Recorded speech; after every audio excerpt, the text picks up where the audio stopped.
Ladies and gentlemen, I feel distinctly underdressed compared to my distinguished fellow panellists, but looking at the audience, I probably feel more one of you, so we're together. Combating violent jihad in the last decade has been very tough, but the next decade is going to be even tougher. And we're going to need those countries who are facing the threat and continue to face the threat of violent jihad. We're going to need the strongest possible leadership to prevail against these increased threats. The 9/11 attack, as everybody here will, I'm sure, be entirely familiar, was preceded and followed by a series of successful major terror strikes directed by the leadership of al-Qaeda. For example, the East African embassy bombings in 1998 and the attack on the USS Cole in 2000. Then the Bali bombings, the Casablanca attacks, Madrid, Mombasa and the London attacks. These operations were often complex and sophisticated. Their impact reverberated around the world in each case, terrorizing many, but inspiring some to join the jihadists' violent cause or to provide financial support. After the free, and in some cases not so free, world governments and security services were energized by the attack on the Twin Towers, new, rigorous security measures have made it that much more difficult for terrorists to achieve their goals today, especially when their goals have included spectacular mass killings, which need lengthy and detailed planning, coordination across cells, communication, travel, training and provision of munitions. Above all, increasingly good intelligence and intelligence cooperation around the world means there are now far larger nets in the sea in which the terrorists swim. Nets with fewer holes, which are therefore more effective at catching them as they try to swim towards a coordinated strike. Many terrorists have been arrested, tried and imprisoned as they prepare attacks in countries around the world. Successful strikes against the leaders of al-Qaeda in central Pakistan and its offshoots in Iraq and in Yemen have been extremely damaging for the organization. In particular, the leadership in Pakistan is reeling from wave after wave of predator strikes, even up until the last few days, which have successfully eliminated several layers of command. And current CIA estimates put al-Qaeda's presence in Pakistan as low as between 50 and 100 all up. These and other measures gaining progressive bite since the mid-2000s have reduced al-Qaeda's central capability to plan and organize international attacks. But some al-Qaeda central leaders have contributed to press and to motivate the Afghan and Pakistan Taliban to drive forward with their insurgencies against NATO forces and the governments of Afghanistan and Pakistan. Recent intelligence reporting from Afghanistan, for example, shows that some Afghan Taliban, elements thinking about an accommodation with ISAF or the Afghan government, have been prevented from doing so by the direct intervention of al-Qaeda leaders. There is also evidence that the deadly attack on a CIA base at Khost in December 2009 was organized jointly by the Pakistan Taliban and al-Qaeda, and the failed attempt to detonate a fuel-air explosive car bomb in New York's Times Square was organized by the Pakistan Taliban. Meanwhile, through a combination of direct influence and more generalized inspiration, violent jihadist groups around the globe have either emerged or transformed themselves into so-called al-Qaeda franchises. In some cases, these have little, if any, direct connection with the al-Qaeda leadership itself. Some of these groups pose a current international threat. Others are focused entirely on attacking at home. These groups include al-Qaeda in the Arabian Peninsula, AQAP. Forced out of Saudi, AQAP is now mainly based in Yemen and was responsible for the failed underwear bomber that tried to bring down an airliner headed to the US on Christmas Day 2009, and an attempt on the life of the Saudi Interior Minister the previous August using a virtually identical technique. AQAP was also linked to shooting attacks in the US in 2009, in which 15 people died. In Somalia, al-Shabaab pledged allegiance to bin Laden last September. Al-Qaeda in the Islamic Maghreb has so far been restricted to attacking targets in North Africa.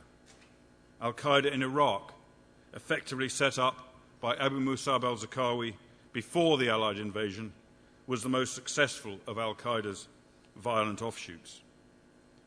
In the face of the US troop surge and the awakening council movements in Iraq, the group lost considerable traction, but there are now increasing signs of a resurgence. And that network has always had international ambitions, perhaps muted of late, but potentially ready to be rekindled when the time is right. Lashkar-e-Taiba, which is an interesting example of a group that evolved from Afghan Mujahideen to Kashmiri insurgents, previously focused only on India. The attack on Mumbai, focusing on Western tourist and Jewish targets, showed a shift towards international aspirations. The Islamic movement of Uzbekistan is increasingly active in the Afghan insurgency, and another Uzbek group, the Islamic Jihad Union, plotted in 2007 to attack US bases in Germany. As well as these recognizable groups, we increasingly see a threat from more basic, homegrown, violent jihadists. Again, some have links to Al-Qaeda Central or one of its franchises. Others have no connections, but gain inspiration from Al-Qaeda and its message. On many occasions, bin Laden's number 2, Ayman al-Zawahiri, has appealed to his so-called brothers around the globe to do what you can against the infidel, with whatever weapons you have to hand. Standalone violent jihadists have emerged in virtually every Western state. Even the US, which thought itself largely immune to homegrown jihadists, is seeing a worrying pattern begin to develop. According to a report by the Interdisciplinary Center this week, at least 43 American citizens or residents aligned with Sunni militant groups or their ideology were charged or convicted of terrorism crimes in the US or elsewhere, the highest number in any year since 9/11. And so far this year already, 20 Americans have been similarly charged or convicted. Taken together, we now face what I believe is an evolving threat that is decentralized, dispersed, and multifaceted. Its potency is increasingly enhanced by the connectivity afforded by the Internet, which enables jihadists to share intelligence, technology, techniques, and means of radicalization, recruitment, and finance. While many of these groups and individuals have only the most limited capability, possibly just to grab a weapon, as Zawahiri has urged them, and kill 1 or 2 individuals, they have the potential to cause significant damage and disarray.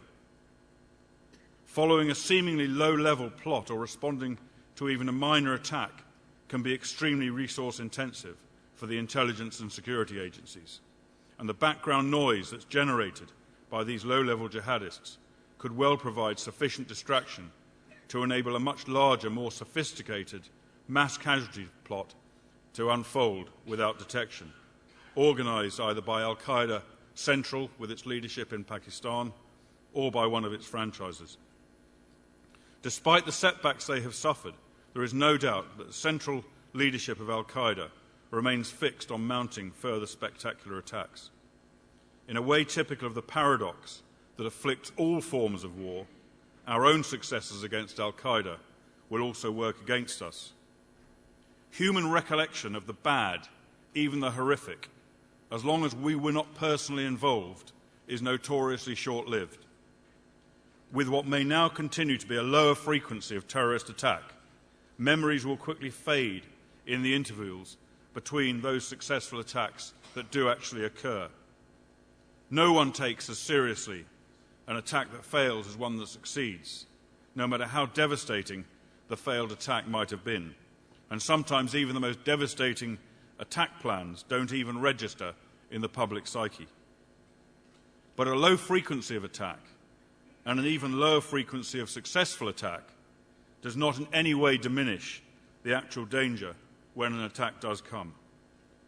A low frequency, desirable of course in every other way, simply has the practical effect of reducing our preparedness to counter or deal with an attack. We have seen in the past the traps born of short memory and complacency. Before 7/7, the London bombings, Britain's intelligence machinery recognised the threat that existed from homegrown jihadists, although it considered that an attack from that quarter was less likely in the UK than from foreign terrorists. However, the likelihood of homegrown extremists conducting suicide attacks in the UK was all but excluded. Even though there was a history, a Briton blew himself up in Kashmir in 2000. Richard Reed attempted a suicide attack to bring down an airliner. And British citizens, I don't need to remind many people here, carried out a suicide attack in Tel Aviv in 2003. It could be argued that the Al-Qaeda in the Arabian Peninsula underwear bomber at Christmas 2009 came nearest to succeeding because of the fact that US Homeland Security officials had taken their eyes off the ball. That was certainly the publicly stated view of President Obama at the time, right or wrong. The dangers of short-term memory are compounded by financial strictures. In the face of savage public sector retrenchment in the UK, the police counter-terrorism forces are facing substantial cuts. Similar constraints have already been or are likely to be imposed on security organisations in many other nations affected by the recession. While there are increasing pressures to avoid incarcerating terror suspects without trial or to impose any actions that might jeopardise their human rights, such as control orders or tagging, law enforcement agencies have few options other than to mount surveillance. And that, of course, is hugely resource intensive, and cuts will undoubtedly affect surveillance capability everywhere. The risk is clear, ladies and gentlemen, that these conditions will allow the increasingly diverse and decentralised violent jihad networks to succeed in an attack. And it's successful attacks that the global jihad movement desperately needs. Apart from fulfilling the desire to hit at their enemy, jihadist groups require successes to motivate new recruits to join and to spur donors to provide funds, both of which, of course, are their lifeblood. The counter-terrorist goal is clearly to prevent attacks for the immediate protection of the people, but also to try to limit the expansion of violent jihad. The reality is that containment, rather than total elimination, is all that we can reasonably expect in the face of such a widespread global insurgency. And because Western and fanatical Islamist cultures are at the opposite ends of the spectrum. To quote Mark Sageman, the duration of the threat is determined by the influx of newcomers into the global Islamist terrorist social movement. As long as young Muslims sign up, the threat will persist. As the flow into the movement dries up, so will the danger. As well as stopping the successful attacks that breathe life into the process of recruitment and radicalisation, counter-terrorist organisations must take a lesson from counter-insurgents. They must play their part to the full in preventing radicalisation and winning hearts and minds. Contrary to much popular misconception, we haven't seen much evidence to suggest that the leaders and organisers of terrorism are the product of poverty or deprivation. Abu Musab al-Zarqawi was an exception to that. But from the most senior leaders like bin Laden and Zawahiri to the international foot soldiers such as Umar Farouk Abdul Muttalab, and I don't know how the hell you pronounce that, but it's something like that, the underwear bomber who was the son of a wealthy banker. Most have come from reasonably prosperous backgrounds. Radicalisation is not usually about poverty and lack of opportunity, although it is quite often, especially in the West, to do with discrimination or perceived discrimination. It emphasises a war against Islam and a desire to oppress Muslims and deny their self-determination. It plays upon the target's own experience of discrimination and real or perceived lack of judgment for justice for Muslims. Counter-radicalization should clearly focus on rejecting the idea of a war on Islam. It must undermine claims or feelings of discrimination and injustice by ensuring equal and fair treatment for all. But exactly as planned and desired by jihadists, counter-terrorism actions will often work in precisely the opposite direction. As the threat from homegrown jihadists develops, so will our inclination to become more and more pragmatic in law enforcement, to sacrifice long-term goals of containing insurgency for short-term gains. We've seen it time and again among counter-terrorist forces the world over. Precipitate or ill-judged measures that unintentionally send out the wrong message and can act as a recruiting sergeant for jihad. In Britain, for example, 2 Muslim youths, now considered innocent, were shot by police during a counter-terrorist arrest and search operation in East London, an event that caused and is still causing reverberations.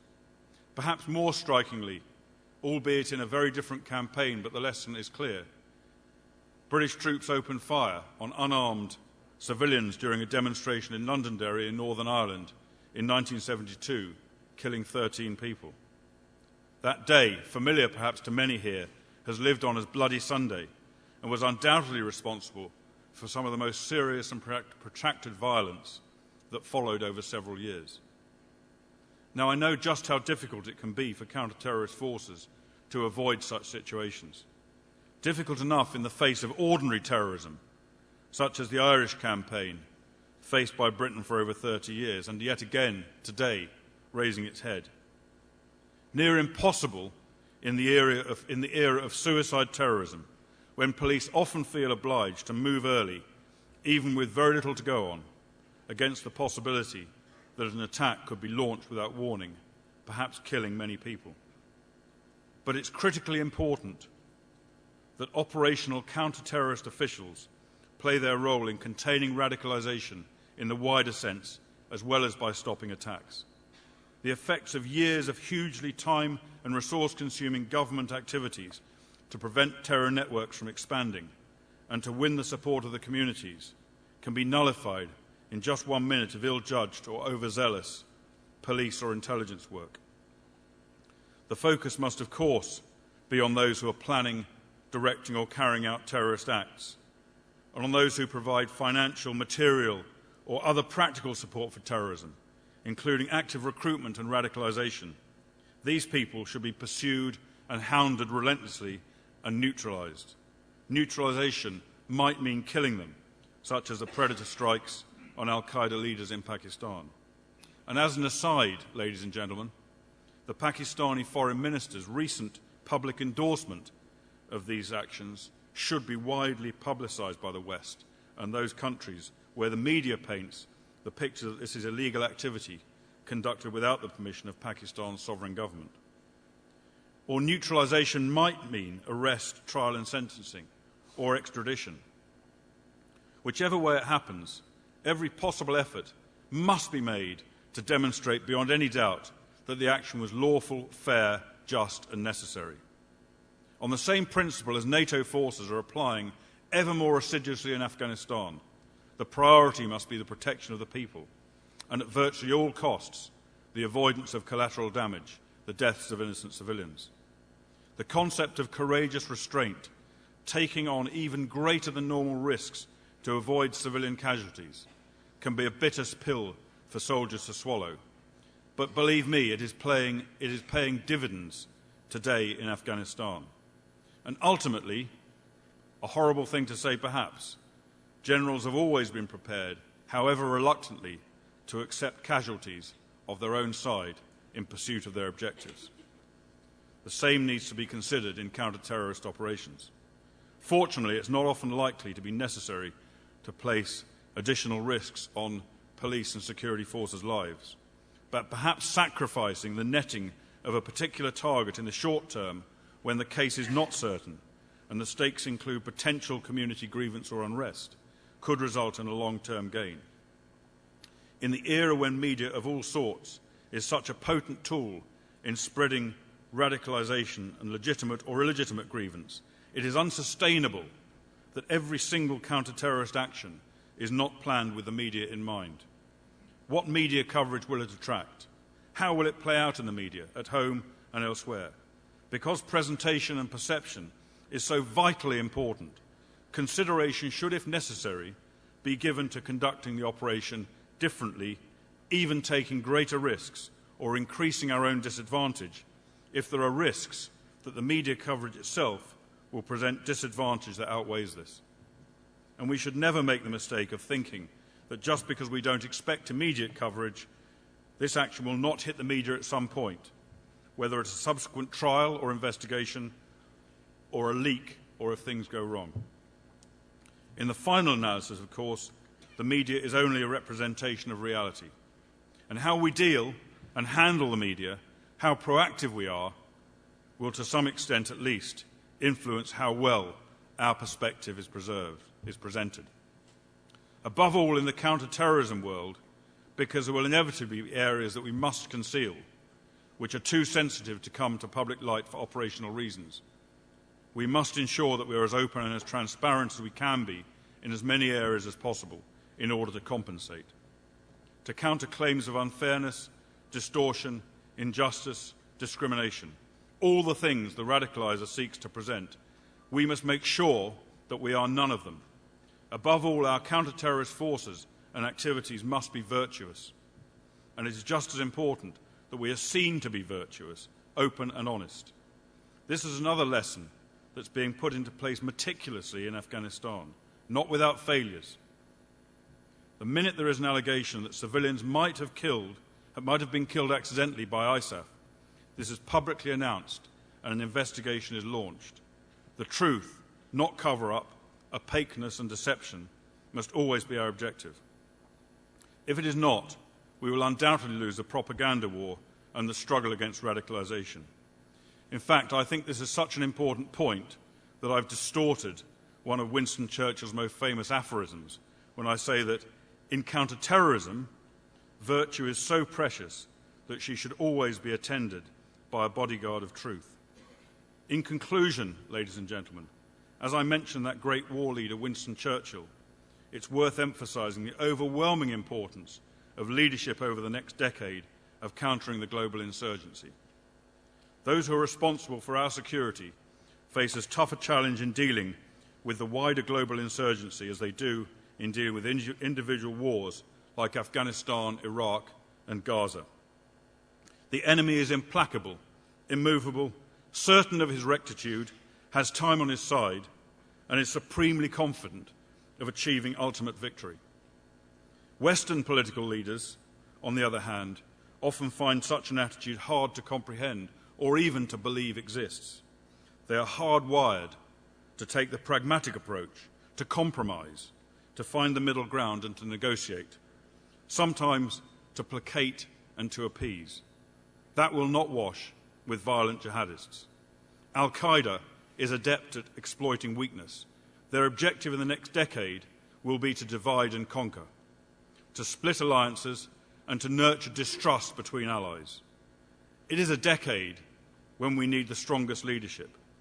Leadership that will carry our countries forward and hold the feet of our security organisations to the fire as the infamy of the 9/11 attacks and the other spectacular strikes recede further into the memory.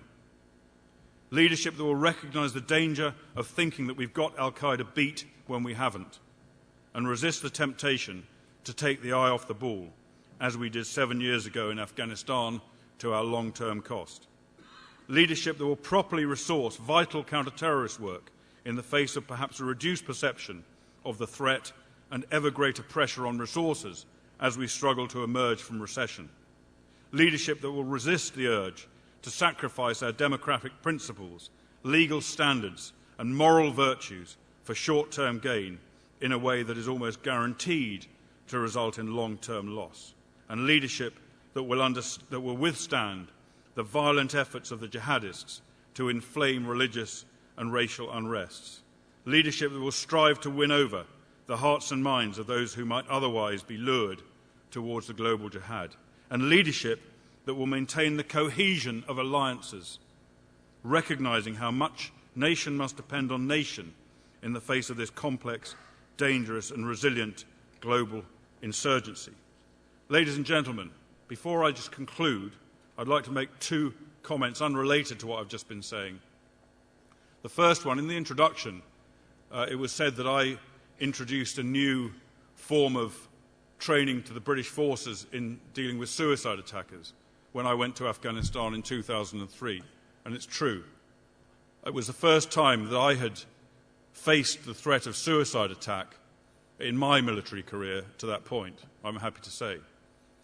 I should say that the doctrine that I wrote to deal with suicide bombing has now been adopted formally by the British Army and is in use as the standard doctrine for dealing with suicide bombings throughout the British Armed Forces. Now, I don't say that in any way, I hope, to appear big-headed, but the reason I say it is because when I first realised that I had to deal with this situation, the first people that I spoke to were the Israeli embassy in London, who I went to seek advice because, of course, tragically, as everyone here knows, it's the Israeli forces that have had the greatest experience of dealing with the situation.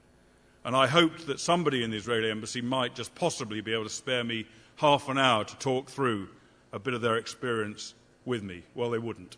Instead, they sent to Israel and got flown out the next day their best expert from the IDF on handling suicide bombing.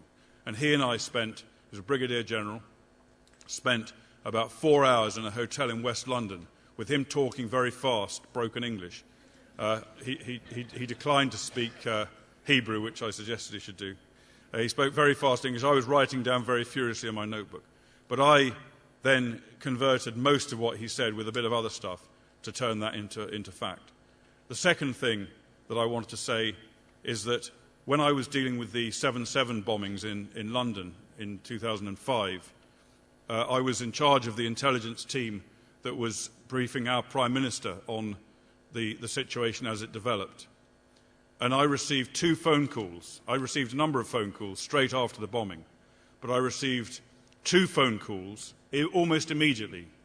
One was from the head of station of the CIA in London, and the other was from the head of Mossad station in London, both offering their unreserved support and assistance, and I won't forget that.